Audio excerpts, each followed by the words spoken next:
আসসালামু আলাইকুম। চিত্রচিরে চৈত্র মাস লিখেছেন মোমো সাহা। আজ সারাটা দিন বাহার ভাইয়ের ছায়ার দেখাও পায়নি কেউ। তিনি নিজের ব্যক্তিগত কাজ, পড়াশোনা, টিউশন নিয়ে ভীষণ ব্যস্ত ছিলেন। এ নিয়ে চিত্রা রানীর ভীষণ অভিমান জমেছে। অথচ এই মেয়েটি দিনরাত জপে যায় বাহারকে তার পছন্দ নয়। মেয়ে জাত সবসময় অতিরিক্ত বুঝদার হওয়ার পরও নিজেদের অনুভূতি সম্পর্কে খুব একটা অবগত তারা থাকে না। আবার কখনো কখনো অনুভূতির বিপরীতে কথা বলে। নিজেদের প্রমাণ করতে গিয়ে আরও জড়িয়ে পড়ে অনুভূতির শিকলে। চিত্রাও তার বহির্ভূত নয়, তার উপর আবার টিনেজার। বয়সন্ধির অনুভূতি একটু বেশি হয়, আকর্ষণ ক্ষমতা তাদের বেশি কাজ করে। চোখ তো নয়, যেন রঙিন চশমা। রাত তখন 1:30। হসপিটালের করিডোর জনমানবহীন। চিত্রাদের পরিবারের বেশিরভাগ মানুষ বাসায় চলে গিয়েছে। কেবল ওহি আগের চেয়ে সুস্থ আছে বিদায় থেকে গিয়েছে চেরির সাথে। আর তুহিন এবং চিত্রার মা নিচে বিশ্রাম নিচ্ছেন। চিত্রার চোখে ঘুম নেই। সারাদিন শুয়ে থাকতে থাকতে পিঠ তার অবশ হয়ে আসছে যেন। ওহি আপা কিছুক্ষণ পর পর এসে দেখে যাচ্ছে, আবার মাথায় হাত বুলিয়ে দিচ্ছে, আবার ছুটে যাচ্ছে চেরির কাছে। চেরির আম্মু অসুস্থ হয়ে পড়ায় তাকে বাড়িতে পাঠানো হয়েছে। আর চিত্রার মাও তো দুদিন যাবতে হসপিটালেই পড়ে আছেন, তাই তাকে নিয়ে তার বড় ছেলে নিচে গিয়েছে একটু বিশ্রাম করানোর জন্য। চিত্রা যখন ঘুমানোর চেষ্টায় সবে চোখ বন্ধ করলো, তখনই রুমে কারো বিচরণ অনুভব করলো। বন্ধ করে রাখা চোখের পাতা নিমিষেই খুলে ফেললো সে। তার সামনে অনাকাঙ্ক্ষিত সময়ে কাঙ্ক্ষিত মানুষটাকে দেখে কিঞ্চিত ভরকেও গেল বোধ হয়। চিত্রাকে সজাগ দেখে ভুরু কুচকালেন বাহার বাই। বিস্মিত কণ্ঠে বললেন, আজও ঘুমাওনি? আজও যদি বলি আপনি আসবেন বলে ঘুমাইনি? বাহার বাই হাসলেন। পরনের টি শার্টটা ঝাড়তে ঝাড়তে চিত্রার সামনে এসে দাঁড়ালেন। ঠাট্টার স্বরে বললেন, ইস, তাহলে তো আসা উচিত হয়নি। তোমার ছোট্ট মনটাকে একটু ভেঙে দেওয়া উচিত ছিল। সারাদিন যা ভেঙেছেন তাও বা কম কিসে। চিত্রার ঠোঁট ফুলানো গাঢ় অভিমানী বাক্যে বাহার বাই তেমন একটা পাত্তা দিলেন না, বরং বেশ গাছাড়াভাবে বললেন, নিজ ইচ্ছায় পাগলও নিজের ক্ষতি করে না, অথচ তুমি নিজেকে ভাঙার জন্য উঠে পড়ে লেগেছ। তার দায়ভার তো আর আমি নেব না, তাই না? বাহার ভাইয়ের কথায় কিঞ্চিত লজ্জা পেল চিত্রা। ভুল জায়গায় ভুল অনুভূতি ব্যক্ত করাও এক ধরনের লজ্জার বিষয়। চিত্রার মুখের লজ্জার আভাস বাহার ভাইয়ের বুঝতে বাকি রইল না। তাই লোকটা কথা ঘুরিয়ে বললেন, তা মেয়ে, আজ কেমন আছো? ভালোই আছি, আপনি? তুমি জানো না মেয়ে, কাউকে এ প্রশ্নটা করা উচিত নয়। পৃথিবীর সবচেয়ে কঠিন প্রশ্ন হলো এটা। আর বেশিরভাগ মানুষ এই প্রশ্নের উত্তরে দিতে গিয়ে মিথ্যা বলে। একজনকে দিয়ে মিথ্যা বলানোটাও কিন্তু পাপ। বাহার ভাইয়ের হেয়ালিপূর্ণ কথায় বিরক্ত হলো চিত্রা। ঝাঁঝালো কণ্ঠে বলল, তো আপনি কেন জিজ্ঞেস করছেন? সেতে সেতে পাপ কামাতে আসছেন কেন? আমি সবসময়ই পাপী বান্দা, পাপ করা যার নিয়ম। তুমি তো পবিত্র, তোমার কি পাপ করা সাজে? বাহার ভাইয়ের কথা বলার ভঙ্গিতে মুখ বাঁকালো চিত্রা। তা দেখে উচ্চস্বরে হেসে উঠলেন মানুষটা। বুকে হাত দিয়ে চিত্রাকে লজ্জা দেওয়ার উদ্দেশ্যে বললেন, উফ, এখানে লেগেছে মেয়ে। বাহার ভাইয়ের এহেন ভঙ্গিতে চিত্রার বিস্ময়ের চোখ বড় বড় হয়ে গেল। পরক্ষণে খিলখিল করে হেসে উঠল। কিছুক্ষণ অপলক সেই হাসির দিকে তাকিয়ে রইলেন বাহার ভাই। অতঃপর সিগারেট বের করে ঠোঁটের ভাঁজে চেপে ধরলেন। বুক পকেট থেকে দিয়াশলাইয়ের বাক্সটা বের করতে করতে বললেন, মেয়ে জাতির যেন স্বভাবই এটা, হাসি দিয়ে পাহাড় ভাঙতে চায়, অথচ আমি যে নষ্ট পুরুষ। চিত্রা ফেলফেল চোখে তাকাতেই বাহার দরজার বাইরে চলে গেলেন। চিত্রা কেবল তাকিয়ে রইল হা করে। লোকটা যে কি বলেন তা অর্ধেকই চিত্রার মাথার উপর দিয়ে যায়। নতুন একটি সকাল আহাজারিতে পরিপূর্ণ। মাহিনের কাটাছেঁড়া লাশটা পড়ে আছে তাদের বাড়ির সামনের রাস্তাটায়। মাহিনের মা ক্ষণে ক্ষণে চিৎকার দিয়ে জ্ঞান হারাচ্ছেন। চিত্রার বড় চাচা চাচি, তুহিন, বাহার ভাই সবাই এসেছেন। মাহিনের জন্য সবারই খারাপ লাগছে। নুরুল সওদাগরও ততক্ষণে উপস্থিত হয়েছেন। হাতে তার পোস্টমর্টেম রিপোর্টের মৃত্যুর কারণ দেখে হতভম্ব তিনি। প্রকৃতিতে তখন গভীর হয়ে আসা সন্ধ্যার বিচরণ। চারদিকের কৃত্রিম আলো সর্বোচ্চ চেষ্টা চালিয়ে যাচ্ছে এই সন্ধ্যা নিবারণের জন্য। হাহাকারে ভরে ওঠা মানুষজন চুপচাপ নিবিড়ভাবে স্মৃতি আঁকড়ে বিসর্জন দিচ্ছে অশ্রুকণা। সন্তান যেমনই হোক, বাবা মায়ের কাছে তারা সবচেয়ে মূল্যবান উপহার। সেই জলজ্যান্ত উপহার যখন বিদায় জানায়, তখন কোনো বাবা মাই বা মানতে পারে সেই বিদায়ের প্রতিধ্বনি? তেমনই মানতে পারেননি লতা বেগম। ছেলের মৃতদেহটা দেখার পরপরই কেমন যেন নেতিয়ে গিয়েছিলেন। ছেলের শেষ বিদায়টাও তিনি দেখতে পারেননি দু চোখ মেলে। বিছানায় কেমন যেন ঘাপটি মেরে শুয়েছিলেন। কারো সাথে কথা বলেননি, চিৎকার চেঁচামেচি করেননি, একদম চুপচাপ স্থির হয়ে গেলেন পাহাড়ের মতন দীর্ঘদেহী মহিলাটা। চাঁদনির স্বামী মাহতাবও ভাইয়ের মৃত্যুটা মানতে পারেনি, তাও আবার খুন।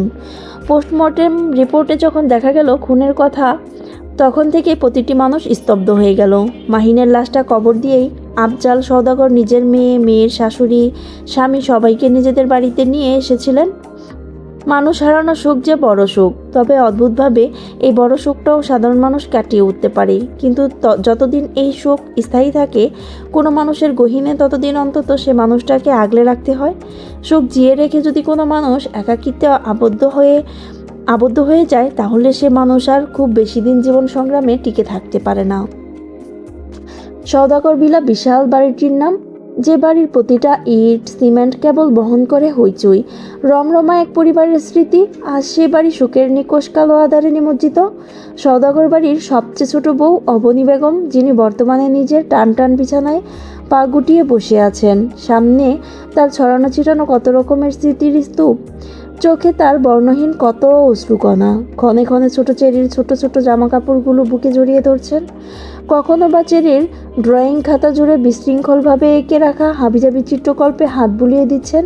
বুকের সবটুকু স্নেহ ঢেলে মনে পড়ে কত স্মৃতির কোলাহল। চেরি বুঝ হওয়ার পর সামনাসামনি তার বাবাকে দেখেনি, ভিডিও কলের কল্যাণে তাও চেহারাটা চেনা। কত রাত এই ছোট্ট চেরি বায়না ধরত বাবার কুলে ঘুমানোর। কত রাত ভোর হয়ে যেত অবনী বেগমের মেয়ের অবুঝ বায়নার অতিষ্ঠায়। মাঝে মাঝে দুই এক গা বসিয়ে দিতেন মেয়েটার পিঠে। আর সেই স্মৃতি কেবল অবাগিনী মায়ের কান্না বাড়াচ্ছে। বড় মেয়ে তার বরাবরই চুপচাপ স্বভাবের, নিজের মন মতন চলে, কিন্তু ছোটটা যে খিলখিল হাসি আর চঞ্চলতায় ভরিয়ে দিত বাড়ির কোণাগুলো, তা সময়ে অসময়ে দুঃখী মায়ের স্মৃতির মানুষ পটে ভেসে উঠছে। অবনী বেগমের পাশের রুমটাতেই লতা বেগমকে থাকতে দেওয়া হয়েছে। সুন্দর মতন দেখতে মহিলাটার শরীর বেশ গোলগাল ভারী। মহিলার স্বামী মারা গিয়েছিলেন আজ থেকে বছর 6 আগে। তারপর থেকেই পুরো সংসারে ছেলে দুটোকে নিয়ে তিনি একা। সাত করে তাই বড় ছেলেকে বিয়ে করিয়েছিলেন এই তো কদিন আগেই, বছর 1.5 হলো। কিন্তু আজ হুট করে এই কর্কশ মহিলাটাকে নিশ্চুপ করে দিয়ে আদরের ছোট ছেলেটাও বিদায় নিল।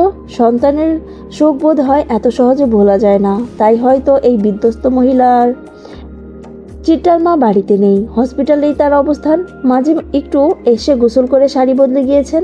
বরাবরই তিনি অন্যদের তুলনায় একটু শক্ত ধরনের, তাই সবাইকে নিয়তির বিধ্বস্ততা ছুঁতে পারলেও তাকে পারেনি। পেশায় তিনি একজন কলেজের বাংলা বিভাগের প্রফেসর, এজন্যই বোধ হয় একটা ধীরতাভাব তার মাঝে সবসময় অবস্থিত। আফজাল সওদাগরের স্ত্রী রোজা সওদাগর নিজের মেয়ের ঘরে বসে আছেন। চাঁদনিরও তো এ শরীরে কম ধকল গেল না, মেয়েটারও তো কারো সঙ্গ প্রয়োজন। চিত্রার ফুপি আমেনা রহমানও তার ছেলে সমেত চাঁদনির ঘরে বসে আছেন। আমেনা রহমান ডিভোর্সি নারী। স্বামীর ঘর থেকে 1 বছরের সন্তান কুলে নিয়ে বেরিয়ে এসেছিলেন তিনি। অতিরিক্ত সরল হওয়ার পরও তার জায়গা হয়নি স্বামীর ঘরে। অতঃপর ভাইদের আশ্রয়ে ঠাঁই পেয়েছেন। অবাগিনীর খাতায় তার নামটাও নির্দ্বিধায় লেখা যায়। ভাইয়ের বউরা যতই ভালো হোক, মাঝে মাঝে কথা শোনাতে ভুল করেন না। আসলে মানুষজাত এমনই, সুযোগ পেলে তা হাতছাড়া করতে চায় না কেউই। হোক সেটা ভালো কিংবা খারাপ সুযোগ, তাতে কি আসে যায়। সুযোগকে কাজে লাগানোটাই হলো আসল কাজ। পুরো বাড়িতেই সবাই যার যার মতন সুখে ডুবে আছে। প্রতিটা মানুষের জীবনে কত না পাওয়ার গল্প থাকে, অথচ মানুষ বাঁচার জন্য তাল মিলিয়ে দুঃখ ছাপিয়ে হেসে যায়। বাড়ির ছাদে চিলেকোঠায় অবস্থানরত ছন্নছাড়া ছেলেটারও বোধ হয় এমন কত শত ঘটনাই আছে যা শোকের খাতায় বিশ্রীভাবে লেপটানো। অথচ ছেলে বলেই সুখ দেখানোর অধিকার তার নেই। বাহার বাই প্রতিদিন সন্ধ্যাবেলা কিংবা রাতে গোসল করেন। আজও নিয়মের হেরফের হয়নি। গোসল করে এসেই পড়ার টেবিলে বসেছেন। বইয়ের শাড়ির সবচেয়ে প্রথম বইটাই হাতে নিলেন, চাকরির বই। বইটা কতক্ষণ মেলে ধরলেন, পাতা নেড়েচেড়ে দেখলেন, কিন্তু পড়ায় মন বসাতে পারলেন না। ডান হাতের কনয়ের দিকে কেটে যাওয়া জায়গাটাতে হুট করেই জ্বালা বাড়ল, সাথে জ্বালা বাড়ল বুকের পাঁজরেও। হাতের বইটা বেশ শব্দ করেই ঘুণে ধরা টেবিলের উপরে রাখলেন। বহুদিন পর আজ যেন তার স্মৃতিরাও কিঞ্চিত মন খারাপ ঘোষণা করে গেল তার হৃৎ মাজারে। কিন্তু বাহারদের তো মন খারাপ করতে নেই, কংক্রিটের হৃদয় কিনা। নিজের সাথে নিজেই কতক্ষণ ঠাট্টা করলেন, মন খারাপ ভাবটাকে উড়িয়ে দিতে চাইলেন তাচ্ছিল্যের কষাঘাতে, কিন্তু আজ আর পারলেন না বরাবরের মতন সেই কাজটা করতে। তাই নিজের প্রতি বিরক্ত হলেন। কাঠের চেয়ারটা পিছনে ঠেলে উঠে দাঁড়ালেন। টেবিলের নিচে থাকা কালো ব্যাগটা বের করলেন। ব্যাগের ভেতর থেকে বের করা ভাঙা নড়বড়ে ছোট্ট একটা স্টিলের বাক্স হতে একজোড়া নূপুর বের করলেন। অনেকটা সময় তাকিয়ে রইলেন নূপুর জোড়ার দিকে। ঘরের স্বল্পদামি হলুদ বাল্বের আলোয় বাহার ভাইয়ের চোখের কোণে কি যেন উকি দিয়ে উঠল মনে হয়।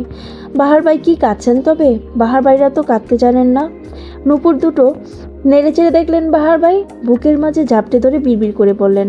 বেকারত্বের নৃশংসতায় বাহারদের নূপুর পরানোর ইচ্ছেগুলো পিষে যায় খুব বর্বরভাবে। দরিদ্রতার অভিশাপগুলো বাহারদের বানায় পাথর। অনুভূতির দাবানলে পুড়তে পুড়তে যে পাথর হয়ে ওঠে অনুভূতিহীন। ভালো থাকিস। নূপুর পড়তে না পেরে অভিমান করা অভিমানী। বাহার নিতান্তই হেরে গিয়েছিল অর্থের অভাবে, বাস্তবতার কাছে। দমকা হাওয়া বাহার ভাইয়ের ঘরের বেশ কম দামি সস্তার অবলুণ্ঠনগুলো উড়িয়ে দিয়ে যায়, সাথে অটল বাহার ভাইয়ের শরীরও শিরশির করে ওঠে। একটা রাত কত মানুষের হাহাকারের গল্পই না লিখে যাচ্ছে। পরিপূর্ণতার এই পৃথিবীতে মানুষের কত স্বপ্ন অমীমাংসিত রয়ে যায়। রাত ছাড়া এই খবর কি আর কেউ জানে? তন্মধ্যেই বাহার ভাইয়ের ঘরের দরজায় ঠক ঠক শব্দ হয়। ধ্যান ভাঙে মানুষটার। শোকে যার মৃত্যুও হয়ে গিয়েছে ততক্ষণে। বাহার ভাই তড়িঘড়ি করে নূপুরজোড়া আবার স্বস্থানে রেখে দেন। নিজেকে আগের মতন স্বাভাবিক করে দিয়ে দরজা খুলেন। দরজা খুলতেই দেখেন ওহির হাতে খাবারের প্লেট, মেয়েটির ঠোঁটে ক্ষীণ হাসি। বাহার ভাইকে দরজা খুলতে দেখেই ওহির মুখের ক্ষীণ হাসি বিস্তৃতি লাভ করলো। বাঁকা চোখে তাকিয়ে প্রশ্ন করলো, আপনি কাঁদছিলেন বাহার ভাই? প্রশ্নের সুরে অবাক ভাবটা একটু বেশিই ছিল, অথচ বাহার ভাইকে বিব্রত বোধ করাতে পারেনি সেই প্রশ্ন। বরং তিনি বেশ স্বাভাবিকভাবেই উত্তর দিলেন, কাঁদছিলাম নাকি? কই, আমার তো মনে পড়ছে না। ওহি আর চোখে তাকিয়ে মিনমিন করে বলল, আমায় গোল খাওয়াচ্ছেন বাহার ভাই? অথচ আমি কিন্তু পুরোপুরি না হলেও কিঞ্চিত মানুষের মতিগতি বুঝতে পারি। তার নিজের মতিগতি বুঝতে পারো তো? বাহার ভাইকে ভরকে দিতে চেয়ে ভরকে গেল ওহি নিজেই। আকস্মিক এই প্রশ্নটা যে সে আশা করেনি সেটা তার মুখের ভাবেই স্পষ্ট হলো। বাহার ভাই ওহির ভরকে যাওয়া মুখমণ্ডলে দৃষ্টি দিলেন। ওহিকে অবাক করে দিয়ে আরেকটা অপ্রত্যাশিত প্রশ্ন ছুড়লেন, তুমি যেন কোন ডিপার্টমেন্টের স্টুডেন্ট? ওহির হাতের খাবারের প্লেটটি নড়ে উঠল বোধ হয়। ফেল ফেল করে সে তাকিয়ে রইল বাহার ভাইয়ের দিকে। চোখ মুখ নিমিষেই শুকিয়ে গেল মেয়েটার। আমতা আমতা করে বলল, কেন বাহার ভাই? আমার প্রশ্নের উত্তর কি এটা হলো? বাহার ভাইয়ের জবাবে থম মেরে গেল ওহি। খুব কষ্টে মুখে হাসি বজায় রেখে ধীর কণ্ঠে বলল, বাংলা ডিপার্টমেন্ট। ও আচ্ছা, বাংলা ডিপার্টমেন্ট। তা brainfluence, the psychology of marketing, the magic power of self image psychology, mind reader ইত্যাদি বইসমূহ কি বাংলা ডিপার্টমেন্টের হয়? কই, আগে তো জানতাম না। নাকি নতুন করে যুক্ত হলো? ওহির মুখের ভয়ঙ্কর বিস্ময় চোখ এড়ায়নি বাহার ভাইয়ের। তিনি যে ইচ্ছাকৃতভাবে ওহিকে এই পরিস্থিতিতে ফেলেছেন তাও বুঝতে বাকি রইল না ওহির। কথা ঘোরানোর আপ্রাণ চেষ্টা চালানো শুরু করলো মানবী। কিভাবে কি বললে বাহার ভাইয়ের মস্তিষ্কের তুখরতার কাছে বাজিমাত করা যাবে সে ভাবনাতেই মত্ত হলো ওহি। এখন মনে হচ্ছে যেচে যেচে বাহার ভাইয়ের ঘরে আসাই উচিত হয়নি তার। বাহার ভাই ওহিকে সময় দিলেন। তার বাজের মতন তীক্ষ্ণ দৃষ্টিতে তাকিয়ে রইলেন ওহির দিকে। ওহি ব্যান্ডেজ করা হাতটার উল্টো পিঠ দিয়ে গলায় জমা শিশির বিন্দুর মতন ঘামগুলো মুছে ফেলল। ইতোমধ্যে তার গলা শুকিয়ে কাঠ হয়ে গেছে। কতক্ষণ সে এধার ওধার তাকিয়ে মেকি হাসি দিয়ে বলল, আসলে বাহার ভাই, এগুলো তো আমার বই না, ভার্সিটির এক বড় আপুর বই। আমার সাইকোলজি সাবজেক্টটা বেশ লাগে, তাই বড় আপুর থেকে বইগুলো নিয়েছিলাম। আচ্ছা, তাই বলে এতগুলো বই? বাহ, ইন্টারেস্ট থাকা ভালো। তা শুনলাম তোমার নাকি শিক্ষক হওয়ার ইচ্ছে, তো ঝোঁক দেখি সাইকোলজির দিকে। ব্যাপারটা কেমন যেন হয়ে গেল না? শিক্ষক হওয়ার ইচ্ছেটা আমার নয়, আমার অভিভাবকদের। উত্তরটা বেশ শক্ত কণ্ঠেই দিল ওহি। অতঃপর হাতের খাবারগুলো বাহার ভাইয়ের টেবিলের উপর রেখে মাথা নত করে বের হতে নিলেই পিছু রাখলেন বাহার ভাই। বেশ খোঁচা মেরেই বললেন, সেদিন আমাকে বলেছিলে না আমি আগাগোড়া পুরোটাই নকল মানুষ? আমি পুরোটা নকল মানুষ হলে তুমিও পুরোটাই ভ্রম ওহি। তুমি অকল্পনীয় ভ্রম। ওহি দাঁড়ালো, নরম চোখে তাকালো মানুষটার দিকে।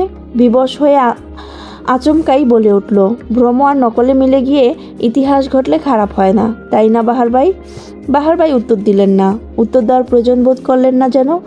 হেলতে তুলতে নিজের টেবিলের উপর গিয়ে বসলেন। ভাতের থালা থেকে ভাতের থালা থেকে খুব আয়েসে ভাত মাখিয়ে মুখেও তুলে নিলেন। ওহি কেবল তাকিয়ে রইল একদানে। বাহার ভাই মানেই যেন এক আকাশ বিস্ময়, এক সমুদ্র মুগ্ধতা।